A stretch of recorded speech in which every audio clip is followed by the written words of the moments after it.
আমার কাছে মনে হয় যে কাজের কোয়ান্টিটির থেকে কোয়ালিটিটা থাকা দরকার অনেক। আর এটা আসলে আমার বরাবরই বরাবরই আমার ইচ্ছা ছিল যে আমি অনেক বেশি কাজ করব না, যেটাই করব ভালো করব। এবং এটা আসলে আমার শিখে আসা।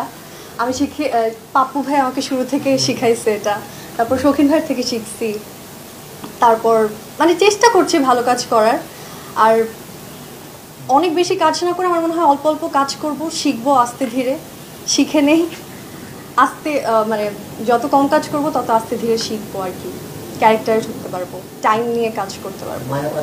ভালো না খারাপ সেটা আসলে অবশ্যই ভালো, কিন্তু এত ডিটেলসে না বলি, ওইটা আমাদের ডিরেক্টর ভাই বলবে।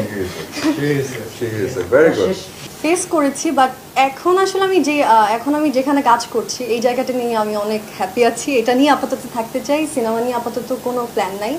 যদি কখনো হয় তাহলে জানাবো অবশ্যই। একসাথে অনেকগুলো কাজ করি ব্যাপারটা এমন না, ওই কাজগুলো অনেক আগের করা হয়েছে, দেখা গেছে কোনো না কোনো কারণে অনেক পরে রিলিজ হয়েছে, এই কারণগুলো হয়েছে। বাট আমি আগের মতোই আছি, আগের থেকে একটু বেড়েছে, বাট তাই বলে অনেক না। কাজের জায়গায় সবাই সাপোর্টিভ, না হলে তো কারোর সাথে কাজ হতো না। বাট হ্যাঁ, অপূর্ব ভাই সব থেকে বেশি সাপোর্টিভ, এটা আমার বলতে কোনো মানে সব কোস্টারই তোমাকে নিশ্চয়ই হেল্প করে। হ্যাঁ, জাস্ট বি ডিপ্লোম্যাটিক।